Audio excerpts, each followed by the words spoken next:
think really what it comes down to is mindset. What if you have more time to write than you think? My guest this week is Dan Kenner. You may know him from TikTok or his own podcast, the Casual Author Podcast. And that's why I called it the Casual Author, because I am, by nature of my life, a casual author. Dan has managed to write 9 books over the course of the last 4 years, and he's done it while managing to spend time with his wife and 7 kids, and managing a farmstead, while also having a full-time job and running his own podcast. What are some of the biggest lessons that you've learned from talking to all these other authors over that amount of time? Nobody knows what they're doing. I chat with Dan about how he fits it all in and how he aims to keep it all casual. I know I learned a lot about managing my time. This was a great conversation. I hope you'll stick around and enjoy it. Welcome to the greatest podcast in the multiverse, where each week I talk to science fiction and fantasy authors about myth, magic, and the infinite possibilities of storytelling. Ready to explore? Because on this show, every conversation is a doorway into a different world. So welcome once again to the greatest podcast in the multiverse. I'm very happy that Dan Kenner is here with me today. Welcome here, Dan. Thank you. I'm excited to have a conversation with you again. Yeah, it's great chatting with you again. I had the very fortunate experience of chatting with Dan on his podcast, the Casual Author Podcast. So once you're done listening to this episode and you want to hear more of Dan, do check out his podcast because he has a fair number of episodes. We'll talk more about that a little later on in the conversation. But Dan, we're here to talk a little bit about your writing, a little bit about your podcast, and a little bit about you. So why don't you just kick us off and let our listeners know who you are and a little bit about your writing journey. Oh boy, how long-winded do you want me to be here? I can temper this experience to whatever you want it to be. Go as far back as you like. Tell us how you got started, and yeah, we'll go from there. So I'm not one of those people that has always been writing since I was a kid. I've always wanted to.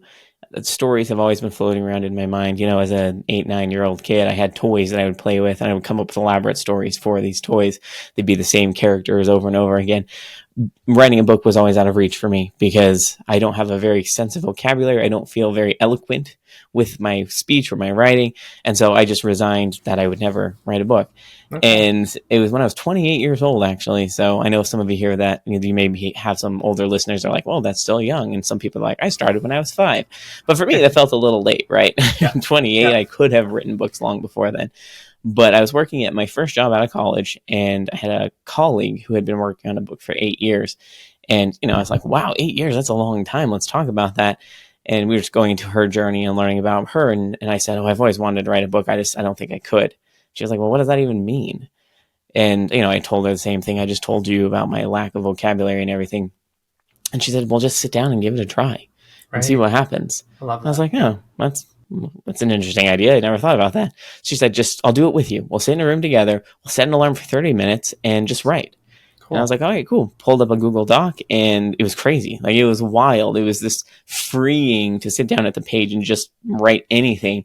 I ended up writing it was probably 4,000 words because these stories were bursting out of me. Yeah, and it ended up being the prologue of the trilogy that I've already published, the Lightbearer Chronicles. So kind of random. That was my first experience ever writing, and I turned it into a trilogy. So no, that's fantastic. It was a lot of fun. That. Yeah, that's so cool. So before that, you had you written short stories or anything like that, for school, or you hadn't? I hadn't. No. Well, I mean, there was myths that you wrote in 4th grade, like create a myth, or papers in college, but they weren't stories. They were mostly, what's the word I'm looking for? Try to convince someone of something. It was for a specific subject. It wasn't my own content. So I wrote for the sake of writing for school. But this was really my first foray into writing. I know a lot of people are probably hearing, you published the first thing you ever wrote. I did, actually. I did too, to be honest. Yeah. Oh, good. Okay. So, there's a lot of people that say they wrote 5 or 6 things and then stuck them in a drawer. Yeah. But transparently, I can't do that because for me, that's wasted content. When I know that I could fix it, I could make it better, I could edit it and turn it into something usable. I can't swallow writing something and just not showing it to people. It weirds me out. So fair enough. Yeah. I definitely would have a hard time spending that amount of time and effort on a project and shoving it in a drawer. And I know some people, I understand why they do it. And I have incomplete things that I haven't finished yet, but I do plan Sure. to. But yeah, it's a lot of time to spend on something that you don't end up showing to anyone. And I think that if you're not happy with it, there's probably something you can do to redeem it, but everyone's process is different, right? So, Well, and it's not a criticism to say so. not I at said it's all. my personality. Like Right. if people feel okay with that and that's part of their process, all power to you. I just can't. And I think part of that lens, you asked me to tell a little bit about myself. Part of that comes from my background as well. Um, I have 7 children now. So one was just born last week, 2 weeks Yeah. ago, actually. And So very recently. congratulations. That's Thank incredible. you. Yeah. It's been obviously lack of sleep is just normal here. That's what the bags are, in case you're wondering. But having this many kids and just growing up in a life, I didn't grow up in abundance. I didn't grow up lacking, though. I was relatively in the middle, right? We had what we needed and everything, but I Mhm. was taught to use what I had to solve the problems that I had without spending copious amounts of money. And so I've learned the skill of let's use what I have to solve the problems that are in Mhm. front of me. And you could see some of the impressive things I hacked together for our homestead. It's just like, in fact, just the other week, we needed to build a wall for the calf that's coming this month. And I was able to scrounge together materials to make a pretty decent, strong wall for this calf. And Right. that's what the writing for me is. I have this usable content that it's mine and mine only. To set it in a drawer feels like a waste to me, and I can't do it. Right. So Yeah. Right. that's just me. Yeah. No, and that's cool, and that's a really understandable way to look at things for sure. Now, that was your first novel. When did you publish that? It was back in 2020. 2020. So Okay, and you've written a number of novels since then. How many novels do you currently have published? So I have 8. 3 of them were co-written, though. So Okay. 5 self-published, and then 3 co-written with someone else. I'm about to publish a 9th later, or just next month is when it's coming out. So Yeah. Okay. That's incredible. Now, we'll jump around a little bit just because you kind of segued into this quite nicely. You've written 9 novels in the last 4 years. I mean, that's a pretty decent pace for anyone. But not only that, you're running a homestead. You've mhm. got 7 children. You're running a podcast, and do you work full time on the side of I that do too? work full time. So, I wish I didn't have to, but I do. Yeah. yeah, right. So, how on earth do you manage to write 9 books and manage a homestead and do all of that with 7 kids at home? How do you manage your schedule, and how do you make that work? That's an excellent question. And I know a lot of people that ask me that think that I have some magic bean that I can give you that will solve all your problems. But transparently, I think really what it comes down to is mindset. I know everyone's rolling their eyes. Oh no, somebody talking about mindset again, right? But fear and frustration is a thief of creativity. It steals your creativity. It steals your ability to get into a flow state and write. And so, what I've managed to do over the years is take advantage of short pieces of time throughout my day where I can pour into this story as quickly as possible and being okay with how messy it's going to come out in the first draft. So, being a discovery writer helps with that. But any given day doesn't look the same. I work from home, so that's helpful. I don't have a commute, but my calls happen sporadically throughout the day, and I've got kids who need things, change diapers. We homeschool as well. I help with that as often as I can, taking care of the animals and podcasts and everything. So a 15-minute window could be a window where I scroll through social media, or it could be 15 minutes where I can pop open my document and I can just shove as many words into that document as possible. And that Right. works for me. I know a lot of people are like, how do you do that? But for me, my stories are always with me. I can't get them out of my head. And so to just pick up and continue at any moment is just ingrained in me now. Right. And being a discovery writer, like I said before, I don't need to know where I'm going. I write into the dark every time. All of my books, I started having no idea how they were going to end, Right. and I Okay. figured it out along the way. So as long as I kind of remember where I am in the scene, I can take 15 minutes and write in. I try as where possible to shift my time throughout the day though, and have at least a 30-minute block of time. And I just do as much as I can. I don't have a word count goal. I just Right. do what I can. Sometimes it's Yeah. 1,000 words. Sometimes it's 2,000. It's just kind of random. Okay. That's But amazing. I think it's incredible. I mean, I don't have kids, and I mean, I run a podcast and but I definitely don't have a homestead. I know that takes a lot of time because I mean, we have family members that do farm and have animals and livestock and that sort of thing. And that, I mean, I know how time consuming that is. So I find it absolutely incredible that you're able to fit it all in because I sure struggle with that. So so you said that your average word count a day, you're looking at 1,000 or 2,000 words. That's kind of what you're able to fit in kind of those small chunks of time. That's kind of where Yeah, you're I mean, for the comfortable most at. part, I'll have off Yeah, days too. I'll skip days if I'm just not. It's not so much not feeling into it. It's just sometimes I have a lot of calls. for So, sure. having to have, I like to call it a casual approach to authoring. And I'm coming back to that mindset piece of it, not feeling constantly frustrated with the realities of being an adult with all these responsibilities. I've Mm. chosen my life. I can't complain about it. I love my kids. I love the animals. I've opted into all the things I'm doing. Um, Feeling frustrated about my lack of time is only going to detract from my creativity. So instead, I approach it from oh, great, I have 15 minutes right here. I'm going to appreciate that. I'm going to cherish that and be positive about it.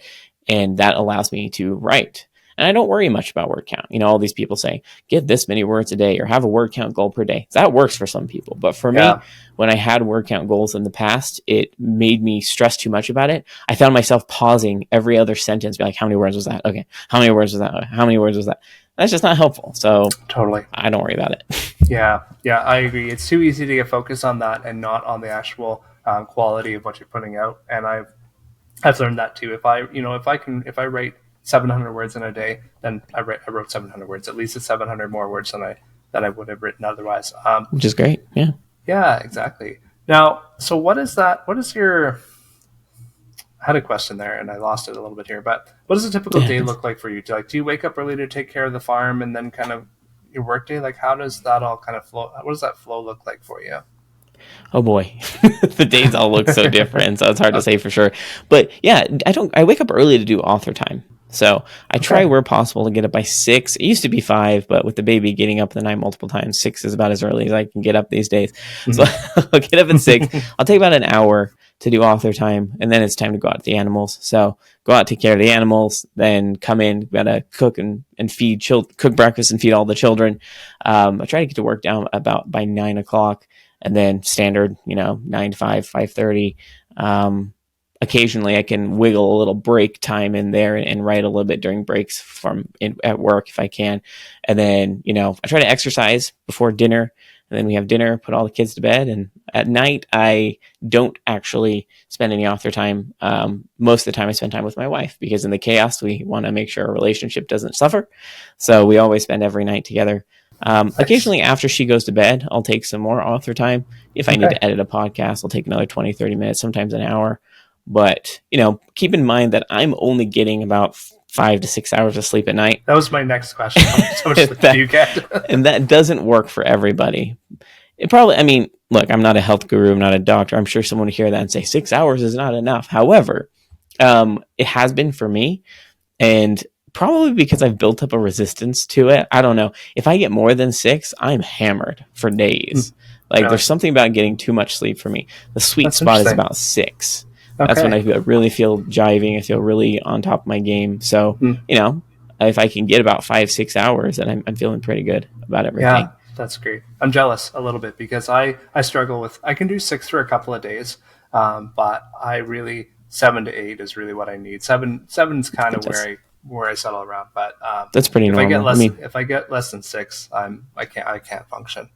Not for, Well, like I not said, for I don't think it's yeah. good that I can.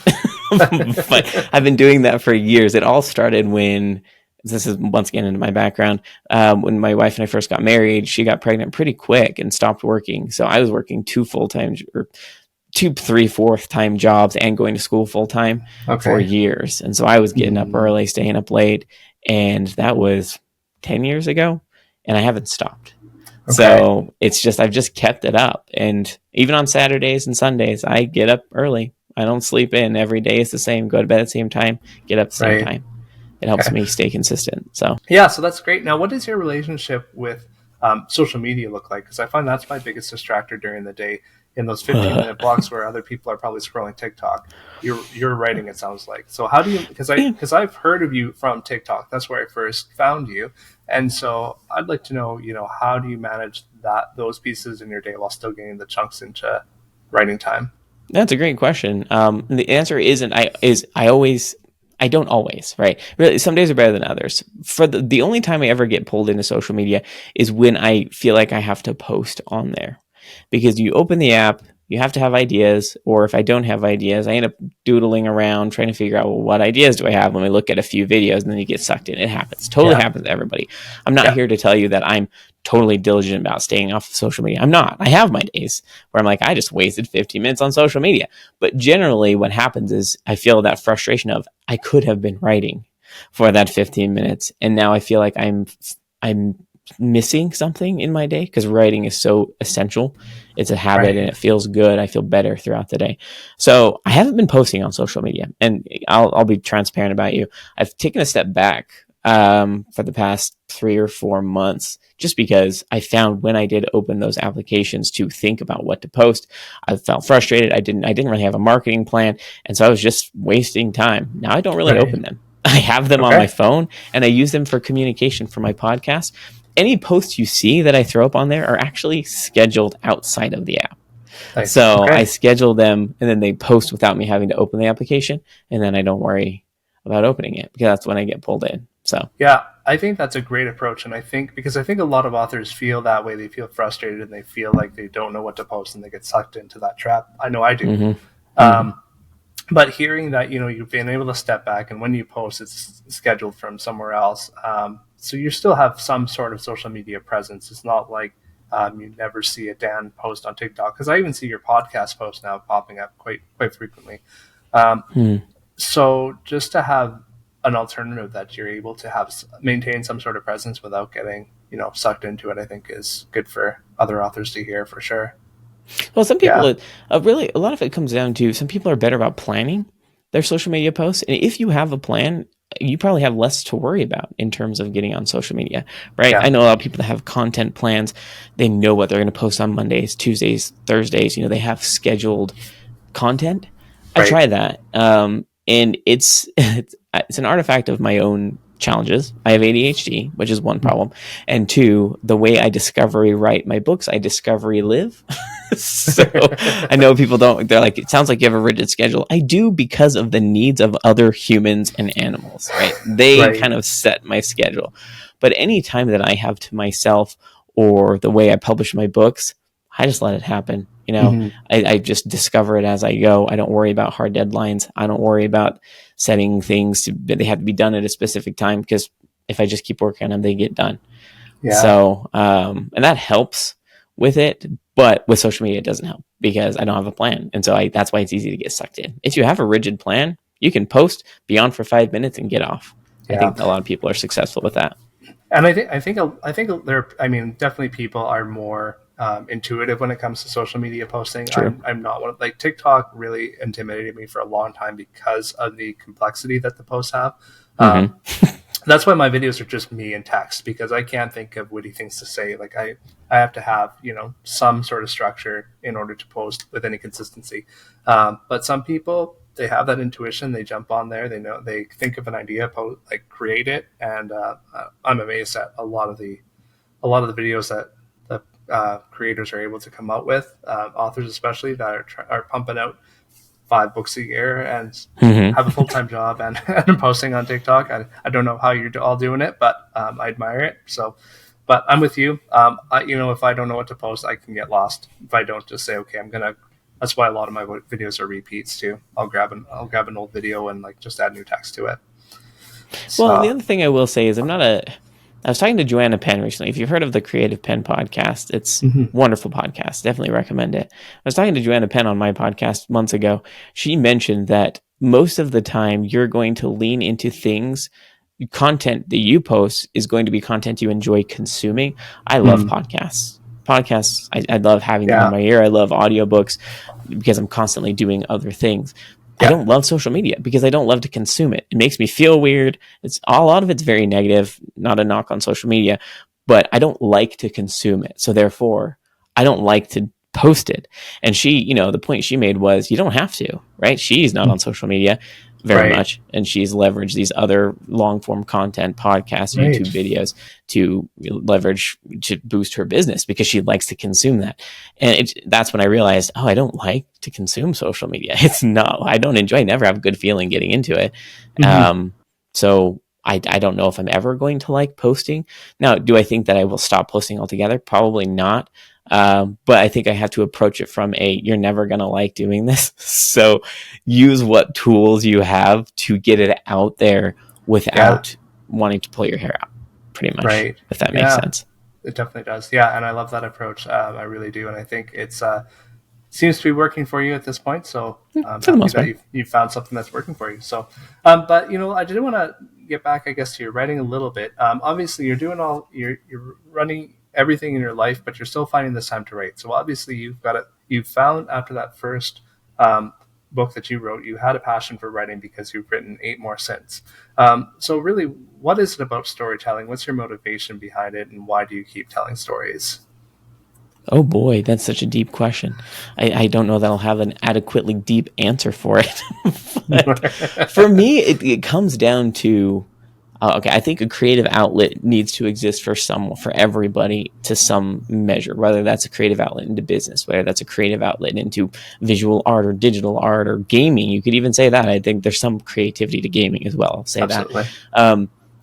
For me, it's just a well of information that's constantly flowing through my brain. And so I have to, otherwise they will just drive me crazy. Part of it is, I was talking to someone else about this recently. I don't know how my stories are going to end. And so it's like reading a book that ends on a cliffhanger and the author never writes the next one, right? You're constantly frustrated. Like, what's going on? This is on my mind and the author's not writing the book. That's literally me with all of the books I write. I sit down, I start writing the book. I'm like, I will not know how this ends until I write this book. And I have to, because it frustrates me to not know how these characters are going to end out. And it's a good driving force. But why I tell stories, to answer that question, is I think your imagination and entertainment are such a key part of everyone's lives. And I wish that people paid more attention to it. Because if you get stuck in the bog of life and of not letting your mind imagine and not letting yourself kind of escape this world, then I think it actually inhibits your ability to problem solve. I think it inhibits your ability to be creative in normal life. And so for me, my storytelling is a way to keep up my problem solving skills. It's a way for me to be successful in my job. It's a way for me to approach life from a positive perspective because I'm allowing my mind to stretch and grow in this imagination. And I know that by providing these stories for other people, it can do the same thing. So as an example, for my kids, my older ones love to read the books. They like to read any books. They like to read the books I write. And when they read the books I write, I notice the more they read, the more they can problem solve, the more excited they are about creating themselves. They're imaginative in the way they build Lego or the way that they solve a problem in math. It's pretty wild to see how they apply some of the things they learn from these books. And the world always needs storytellers because the world needs to keep consuming stories. Right. And that's why I write them, because it's just an essential part of life. And I don't want it to fall by the wayside, if that makes sense. Absolutely. Yeah. I love that so much. And I think that speaks to the heart of why a lot of authors write, is because it's an outlet for us to, keep our imaginations going and get these stories out, right?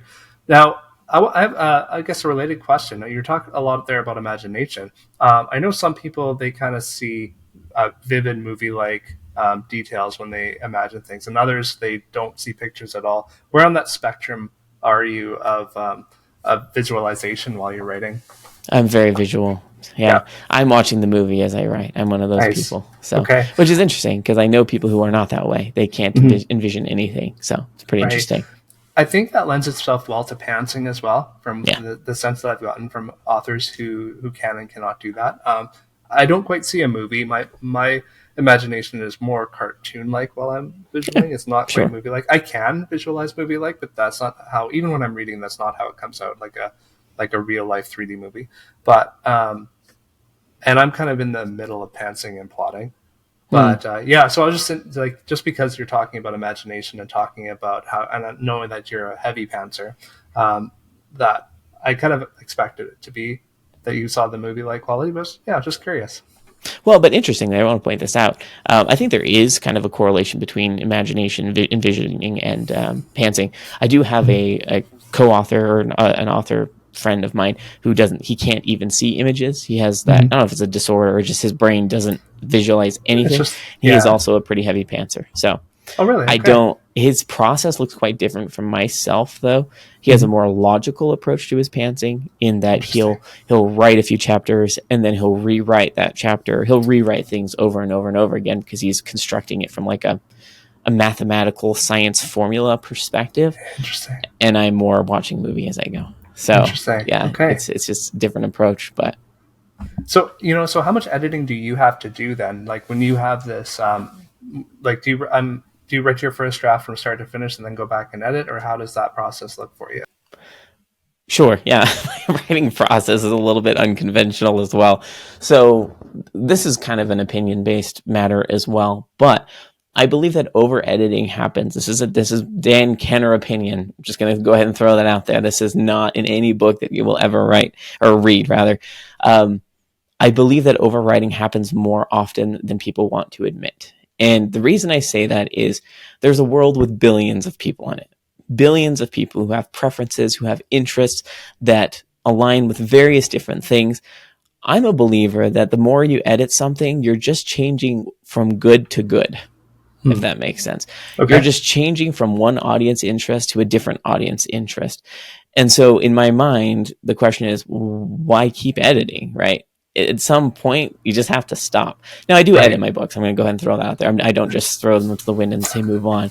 Right. But my process isn't intensive editing. It's very intuitive, and it's an intuitive approach to editing is the way I'll say that. So because I've read so many books in my life, I've consumed so many stories, I'm constantly thinking of stories. My intuition kind of puts the story together in a pretty logical way. And so what I'll do is I'll write the whole first draft, and then I will set that draft aside for 6 months, 6 to 8 months. Like, in fact, I've actually written 13 books. I have some in the sitting stage right now. Wow. The reason I do that is because I come back to it after 6 to 8 months, and I've literally forgotten everything about the story. Like, I don't take notes. I don't take notes about my books. I barely have character names written down. I don't recommend that. I'm going to go ahead and throw that out there. Take notes. It's easier, but I don't. So when I come back to it, I'm reading it and I don't remember any of it. I'm like, oh, wow, this is interesting. Oh, wow. And so when I come back to it, it's easy as a reader to be like, that doesn't make any sense. That doesn't make any sense. Who is this person? And so I read it through a second time, and I edit as I read through it and say, that doesn't make sense. That wasn't explained. Add some things here or there. And then I put it into Pro Writing Aid. And I run it through Pro Writing Aid, get all the grammar stuff, find all the repeated words. At that point is when I send it to beta readers. I say, hey, just read through this and let me know if there's anything that bothers you. And once I get those back, I send it to a line editor and say, great, let's line edit it. And then pretty much after that, I do one more read through before I send it to a copy editor. Okay. But that's all my edits, because I figure anything that goes through that, there may be mistakes. It happens. It is what it is. Is the story as tight as it could be? Who knows? But in my mind, I'd rather write something new, because my improvement comes in the discovery process, because that's how I write, not in the editing process. And I know that about myself, because I've edited the first book. I've edited all of them, and that doesn't help me get better. The editing does not help me get better. I still suck at grammar. I still don't understand, all of the beats and save the cat stuff. Like, I understand it logically, but it doesn't come out in my writing. The only way that I can improve my writing is by writing, and just writing and writing and writing. And I know that's true, because I just wrote Dragon Blooded, and I compare it to the first one, Awakened, and it's so much better. It's loads better, because I just keep writing forward. And each time I do, I get a better sense of intuition. This makes sense. This needs to be faster. This needs to happen. And so, I don't know if that's extensive edits. I think a lot of people hear that and say, you only read it through 3 times. But that's enough. I don't need to read it through again. So that's it's funny. My process is a little bit different. I probably, in my head, as you were explaining that, I thought I go through a lot more than that, but I don't know if I necessarily do. Like, I underwrite. So when I go back, my first round of edits, I'm adding more story, or I've gotten to the end and realized something was important that I didn't realize when I first started writing. So I have to go back, and I do have to add things to make it connect. But after that chunk, it's probably pretty similar. I'll do a read through, correct stuff. I'll do another read through, correct stuff. I'll send mine, then I'll start sending mine off. I only do a couple of read throughs before I have other people start reading it. But that first read through is pretty intensive. I Yeah. spend a lot of time. I sometimes spend more time in that stage than I do in the first draft stage, just because I'm the places where I pantsed didn't connect the beginning to the end kind of thing. So Yeah. it's just bringing that connective tissue, right? Yeah, that's interesting. So you mentioned Dragon Blooded. I do want to talk about your book a little bit here because it is coming out next month now. It Can you is. tell us a little bit about this book? It's a brand new series for you. What does it look like and what's it all about? Oh boy. Okay. So, the hardest question to answer is, what is your book about? So Yeah. I had this idea while I was driving one day. It just popped into my head of what would it be like to exist as a teenager that was half human and half something else, some type of mystical creature. And so I just got in my mind of the sets of teenagers who are half human, half something else, such as a half fairy, half siren, half demon, half dragon. And what would it be like trying to live in a world where you have these abilities or this deformation of your body because of your parentage? How would you deal with that, and what would that look like? And that's what the series is about. So the first book is Dragon Blooded, but it's going to be a 6-book series.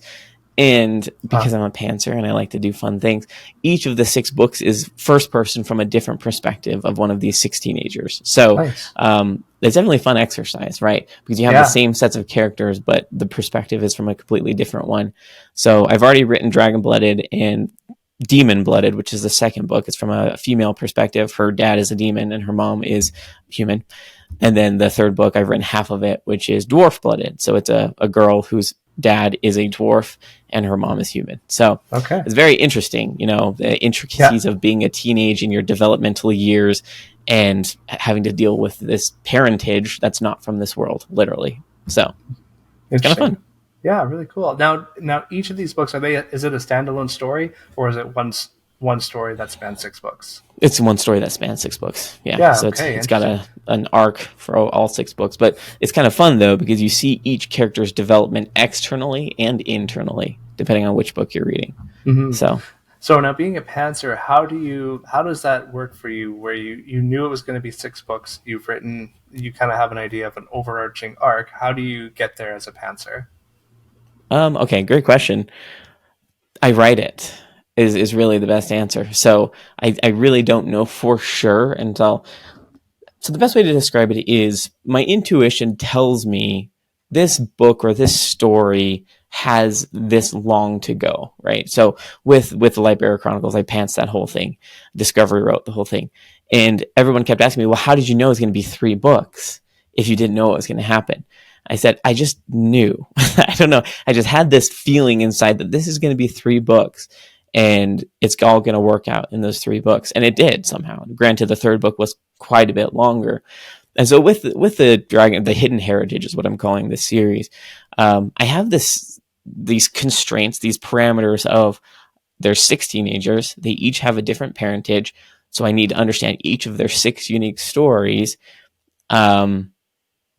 It's so complicated that it's going to span 6 books because you've got all these nations in this other world of their mystical creature parentage. So you've got the demon nation, you've got the dwarf nation, and they all kind of coexist. And then you've got all the dark races that fight against them.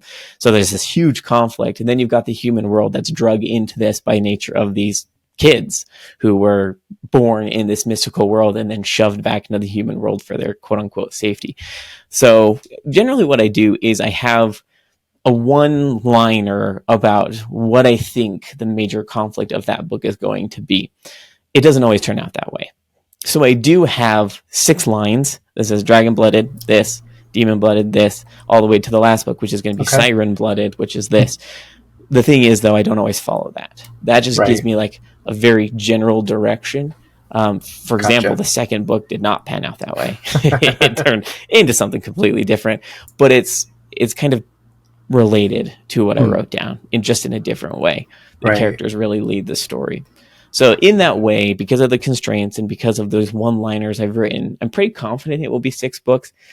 it is entirely possible that a seventh book might have to happen that will be a mixture of all of their perspectives to let the story unfold and wrap up completely. I don't know if that will happen. It just depends on how the sixth book ends. Yeah, right. So, Gotcha. Very interesting. Now, can you tell us a little bit more about this world? Because you've got all these mythical creatures, but they're obviously involved in the human world. What does the world look like, and how did you kind of bring it all together? great question. Also challenging to answer because the world building occurs as I'm writing it. Yeah. So I'm imagining this world where it's like overlaid over Earth, if that makes sense. Mhm. And so land is land in this other place, and seas are seas in this other place as well.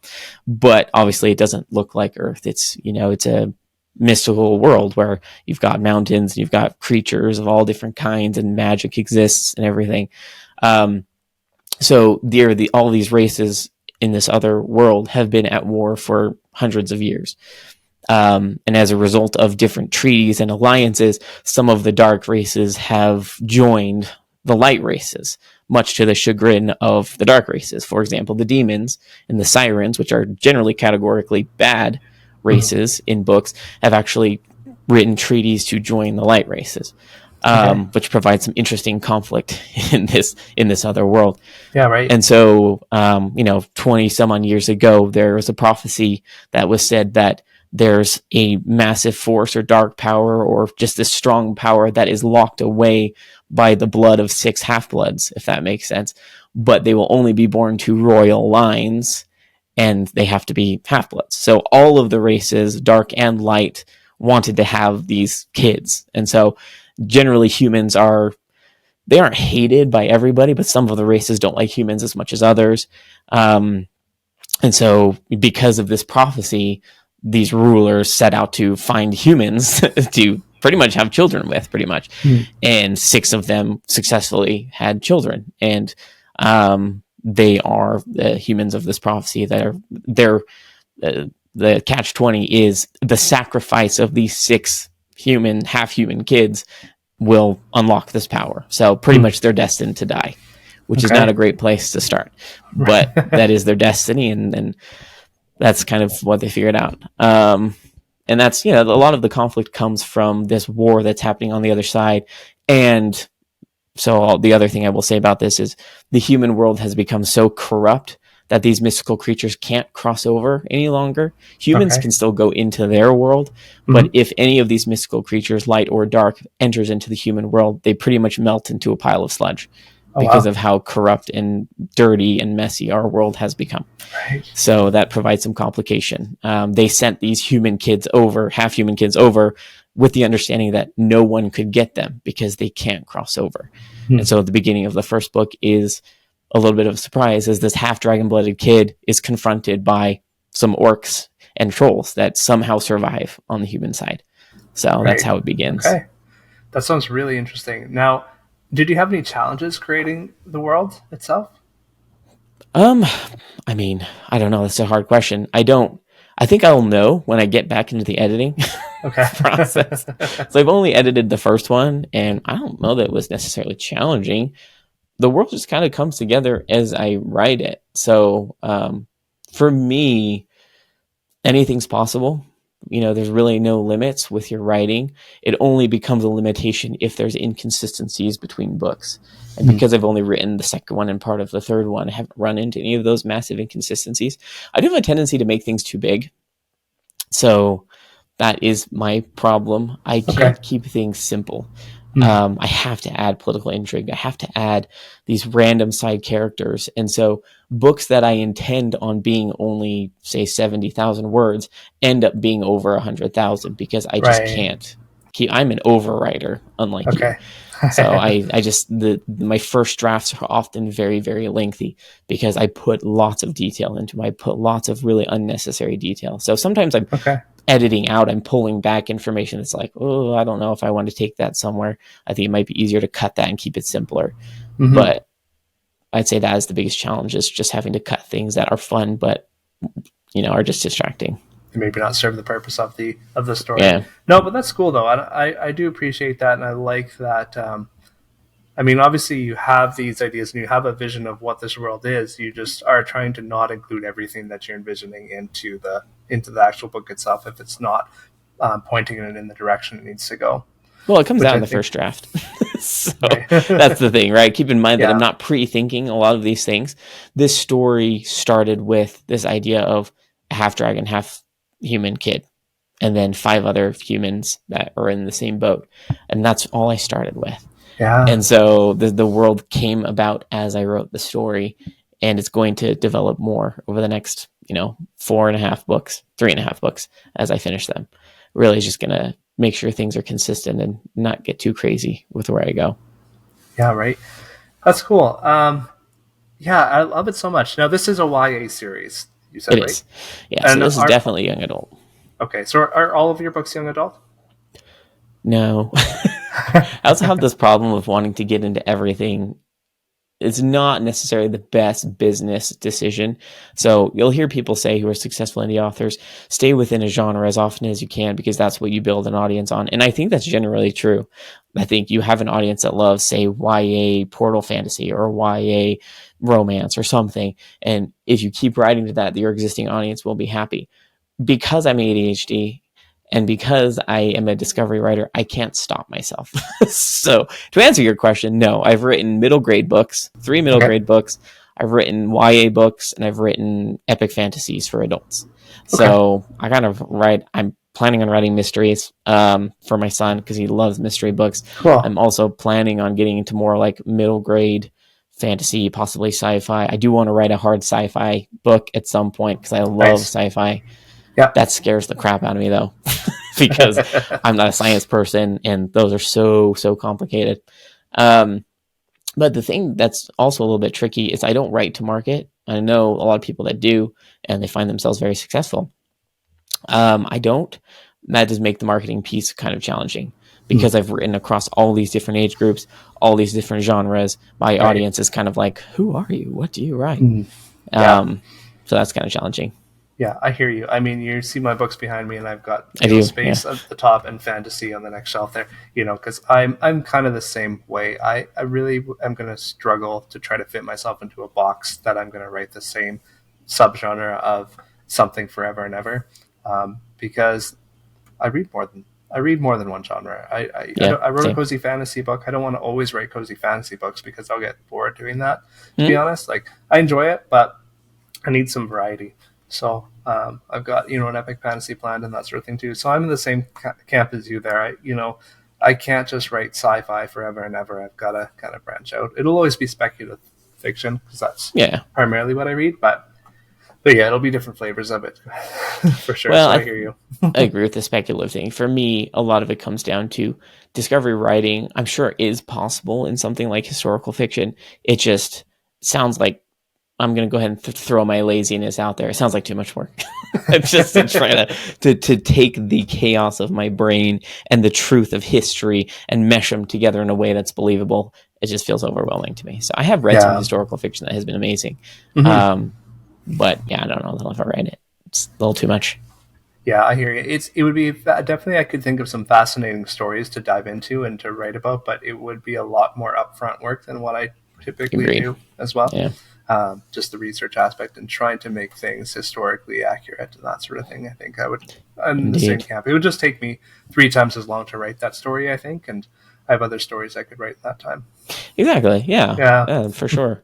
And that's, for the same way, I kind of, that's why I slipped into independent publishing. So a lot of people will ask me, why did you go into indie publishing, Dan? And the answer is because traditional publishing sounds awful. Transparently, some people love it, and I think it's amazing. If that's your personality, go for it. But I wrote exactly 2 query letters and knew I'm never doing this again because I hated it. I was just like, if I could be writing hundreds of query letters trying to personalize it to the agents, or I could be writing stories. I'd much rather be writing stories. And so I just dove into writing stories. I'm just not interested, for lack of a better term, in pandering to agents to try and get them to publish me. That's just me. People love it. Some people who are in traditional publishing swear by it, and I think that's awesome for you. It doesn't work for me. My brain moves way too fast from a story perspective, and I have to get them out of my head or I will go crazy. Like, it stresses me out to not get these stories out of my head, and I can't Right. stop them. So Yeah. I like that though. But like I mean, we're fortunate enough to live in an age where there's not one path to publishing. There's not mhm, one path to getting our stories to people. Like there's so many different ways to get stories out to people, and that's in a way that's never been possible before. yeah, And I think we're lucky to be able to do that right now, right? very Yeah, lucky. I do want to shift a little bit to your podcast and talk about your podcast for a little bit, since I've got you there. Can you tell us a little bit about the Casual Author Podcast and how it came to be? Sure. I'm laughing because I never saw myself as a podcaster. I've always consumed podcasts. I've been listening to some for years. But it really happened because I was on TikTok and I was doing TikTok lives in an effort to try to get myself out there. It's been said at the time they did push your videos more when you did lives. I don't know if that's true anymore. It's hard to say for sure. But I would get on TikTok lives and it felt awkward, but I would just talk because I can't sit in silence. I'm one of those awkward people that I don't like silence. It weirds me out. I don't know why. So I always feel like I have to fill it. And I would just talk Right. and I would just talk and talk and talk. And there Yeah. were a number of people that were like, I could just watch you talk to yourself for like an hour. People were just so entertained by me talking to myself. And I didn't like doing it on TikTok because it was very one-sided. Occasionally people would pop questions in, but I don't like to just talk about me. I want to learn Right. about other people. So that was really where it began of, well, what if I did have conversations with other people? What if I had an opportunity to ask them and learn from them and learn about them? Um, and so that was part of it. The other part of it was isolation. So as an author, it's ironic how isolating it can feel because logically that there's lots of other authors. Social media, there's lots of people expressing frustration, joy, their successes and their failures. But at the same time, you're like, I feel like I'm the only one experiencing this imposter syndrome. I feel like I'm the only one who's frustrated that I have to edit this work 3 more times. It's driving me crazy. Mm-hmm. And it was out of that isolation that I was like, I need to meet other people. I want to I want to connect other authors for myself and for other authors, right? Right. If there's a way that we can bring this community together, then we need to do it so that people can listen. And all the authors I've talked to on my podcast are like, yeah, let me know, reach out to me. I'm happy to help. I'm happy to answer any questions. People are so willing. And so I just gave it a go. I started having a few conversations and I couldn't stop. Just like the writing, I did the first couple of interviews and I just felt this draw to meet more people, to learn more stories, to understand more of people's situations, regardless of what type of publishing they are. I have a lot of indie authors on my podcast, but only because they're a little bit more prevalent in social media than a lot of traditional authors. But I'll have anybody. I love to talk to anybody and learn your story and learn more about you.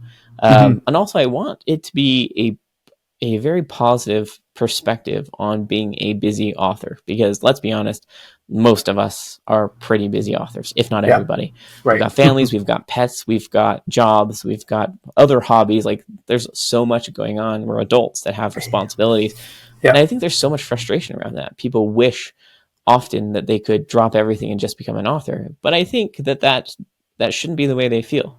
I think being a casual author, so to speak, is acceptable. And I think looking at it from a positive perspective can only help you move forward. It can springboard you forward. And that's why I called it the casual author, because I am by nature of my life a casual author.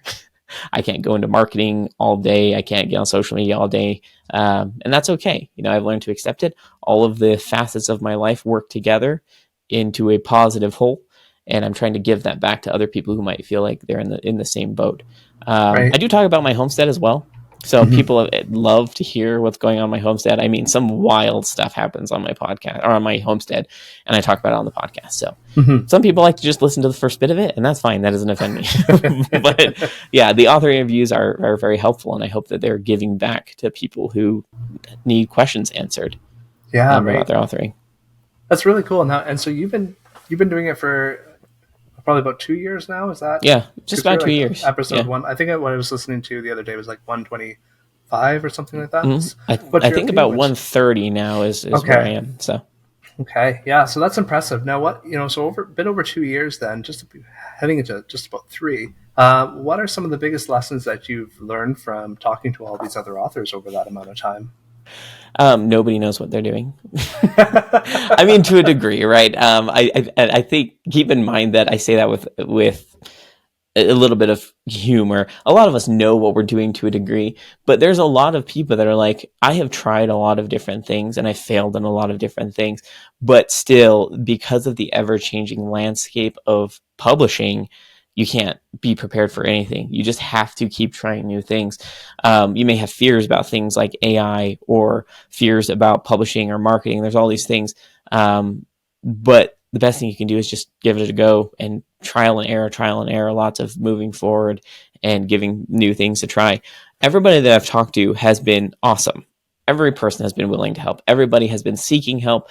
There's just this community ripe for attention, ripe for connections, and all these authors, many of which are introverted, who won't reach out. And there's nothing wrong with that. It's just we need to feel comfortable reaching out and asking questions and sharing the things that we learn and being open. And I think there will be a couple authors who might not be super open to helping because they're too busy, and that's fine. Not a knock on them. But I think most people are pretty open to answering questions and helping. So. Absolutely. Yeah, I never expected the community I would build in starting this podcast. I've made more author friends in doing this than I ever imagined I would have. And just, because you talk to people one-on-one for an hour, and then you can, that conversation continues, or you know who to ask certain questions about, or, you just build a connection with someone who you wouldn't have otherwise done. And that is one thing that I never would have expected in starting this up. So, yeah, I would agree with that. Like for authors who are looking to, it's intimidating to seek to talk to somebody else on a podcast. I definitely felt that the first time I did it, but it's a great avenue to talk about yourself and about your books. And I know a lot of authors don't want to do that, but how else are people going to find out that you exist? Right, absolutely. Yeah, the discovery is for one piece of it. I'd love to help other people be discovered as well. So if that's something I can do to help them, great. The other thing that I found, which I think I could be wrong, but so far I think every person I've talked to was able to be themselves. Because one thing that I do, which positive or negative, take it for what it is I do not send questions ahead of time. And you know this, right? I told you I'm probably not going to send you questions beforehand because I am a discovery lifer, right? I have historically sent questions ahead of time and then not followed any of them. And people weren't frustrated with that, but they're like, I had all my answers written out.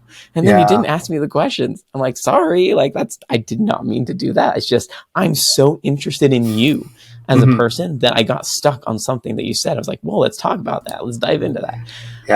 But I'm glad, because there's a lot of people that have come on my podcast and been like, I'm so nervous. I've never been on a podcast. I'm like, don't be nervous. This is going to be fun.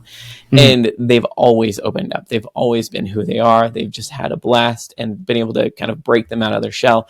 And I think it's just the first step you need to be okay talking about yourself and talking about your books, because until you do it, it's always going to be scary. And even after that, it's still going to be scary, but it's a muscle that you have to exercise. 100%. So it's a good practice, and why not do it with someone else who wants to learn about you? So yeah. I mean, at the end of the day, you're having a one-on-one conversation with someone, especially in the format that you have. You're really just literally having a chat with another author is what you're doing, and it's a lot of fun. So I had fun. I enjoyed our conversation. Yes, I did too. So, is there any, and I just want to mention too, like I do send out questions, and as you know, I sent you some questions. I don't always follow them. But I find it keeps me on track, because I don't like scrambling for the next question. So I do have some questions. If we get to them, and I say in the email too, if we get to them, we get to them. If not, then the conversation took another turn, and that's okay. But which is great. I do want to ask you though, what have you learned that you have applied to your writing through podcasting? Have you made any decisions based on things you've learned from other authors? Oh yeah, absolutely. Can I pinpoint specific things? Probably not, because once again, I'm not a note taker. So a lot of these things I'm listening to lots of podcasts. I'm also having podcasts, so these ideas are constantly coming into my mind because I'm a discovery lifer, a writer. I trust my intuition very frequently. So when I'm listening to someone speak and my intuition is just like your heartstrings just like pluck, I'm like, oh, that resonates with me. so much. Like I talked a little bit about Joanna Penn and her mentioning, you will do what you like consuming. It was just kind of like a revelation to me.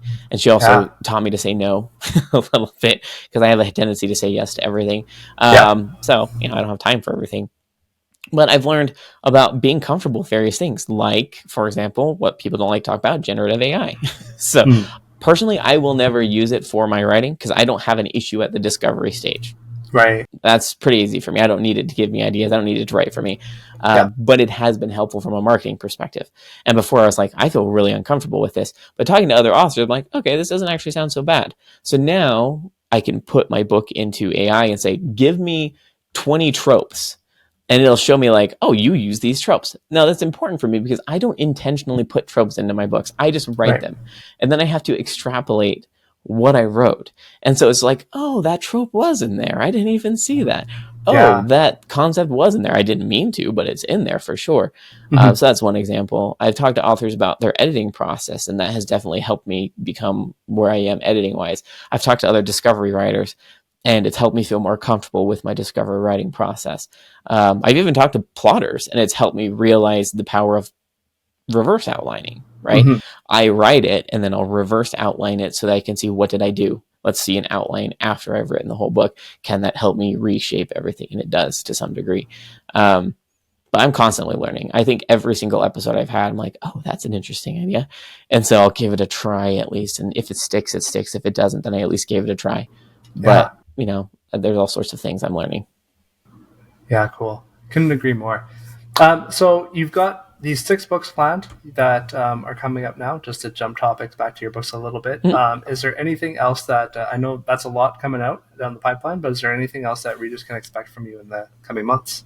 Oh boy. Coming months, probably not, because I write relatively quickly. I don't edit very quickly. I struggle with it. It's a mental leap to get into every editing session. But I am writing an epic, what's a 4-book series called? Quadrilogy? I just made that up. Quadrilogy. Is that a thing? I've never heard that word before. I'm using it. A quadrilogy. So it's a 4-book series. Don't ask me how I know, I just know. But it's an epic fantasy, so it's for adults. It's a little bit more gritty, definitely more dark than my other things. And then I do want to get into middle grade.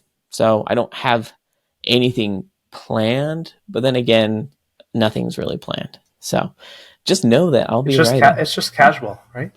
Very casual. Oh, the other thing I will say is I do write short stories every quarter. So just if you're interested, I have these short stories that I write for Writers of the Future. It's just a fun competition that I'm not actually trying to win. It's just a good motivator for me to write short stories. So I like to write one each quarter. It's about a random subject. Sometimes they're sci-fi, sometimes they're urban fantasy, just kind of random. It's about 16,000 word short stories. I do plan on compiling each of those and doing a 1 book a year of my short stories, just kind of like a collection of Dan Kenner short stories. So very cool. That'll probably be coming out later this year as well. I'm very impressed. I'm very impressed that you're writing that in addition to your novels. It's those are random. I can't control myself on those. They come out and they're often darker than I expect them to be. I need to write a not dark short story. We'll work on that. You got to go where the story takes you. Indeed. So Dan, this is the greatest podcast in the multiverse. So can you tell us about a decision in your life that might have affected another version of your life? Oh, wow. Yes, that's a very tricky one. Yes, I would say probably a decision in my life with respect to writing, correct? Or anything. Or it can be life. Absolutely anything absolutely in life. Anything? Oh, yeah. Goodness. Okay, this is going to be a fun one. Something that would have taken your life in another direction. I have so many. Oh my goodness. I don't even know which one to pick. Let's go with probably the biggest one is acting on a dream. So I was doing some service work over in the Philippines. This was back when I was early 20s, unmarried, still single, just, not knowing what I was doing with life. I had a dream about this girl who I had known since 3rd grade, who had always been a really close friend, but never really been anything more than that. And I was just like, what did that even mean? And I literally wrote a letter that night that, this is going to be a fun story. I wrote a letter that night to her saying, I just had this wild dream. I don't know what it means, but it feels really important. And this girl, happened to almost be in an engagement with another guy. And she showed this letter to this guy, and he panicked. He was like, what is this? Who is this guy? And they ended up breaking it up. And she's not my wife. So that if I hadn't acted on that dream and written that letter, goodness gracious, written that letter from the Philippines. Like I said, I don't know how I'm an author. Written that letter to her, I probably would have a different wife. I wouldn't have 7 kids. I wouldn't be homesteading. I mean, my life would look entirely different if I hadn't woken up from that dream and written the letter. So that is absolutely amazing. Yeah, it would be very different for sure. Now, it's a fun story. I'll have to tell you sometime. Yeah. Okay. Now, is that something that you would have like acting on a dream like that? Is that something that was something that it was in the norm of something you would have done? No, I have dreams all the time, but that was really a dream that was like, this was different, significant enough that this meant something, and I don't know what it meant, but and to take that leap, that's not something that most people would do. I'm surprised I did. Honestly, it just felt right to do so. But okay, now we're happily married and 7 kids later. So that is absolutely amazing. That's what it is. Really cool, Dan. Well, thank you so much for coming on the show. Can you tell our listeners where the best place to find you is and to get copies of your books?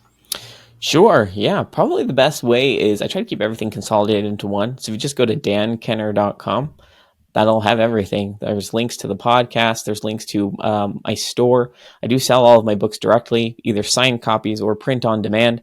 So, you can use it like Amazon, pay for it, and it'll ship it to you, print and ship automatically. I have ebooks from my website, or of course, it's on Amazon everywhere. Just dankenner.com. All links to my social media should be there as well. So probably the best hub that you can use. Very cool. I will make sure to link all of those in the show notes, and I will be sure to link your podcast as well. So if you want to hear more from Dan and hear conversations that he has as well, please do check out the Casual Author podcast because it is a lot of fun. And if you'd like to join me on the podcast, so just head to the website. You can either go to thecasualauthor.com or dankenner.com, either way. And just let me know if you'd like to join me on the podcast. I'd love to have you. Awesome. Thank you so much, Dan, and we'll chat again soon. Thank you. Appreciate it.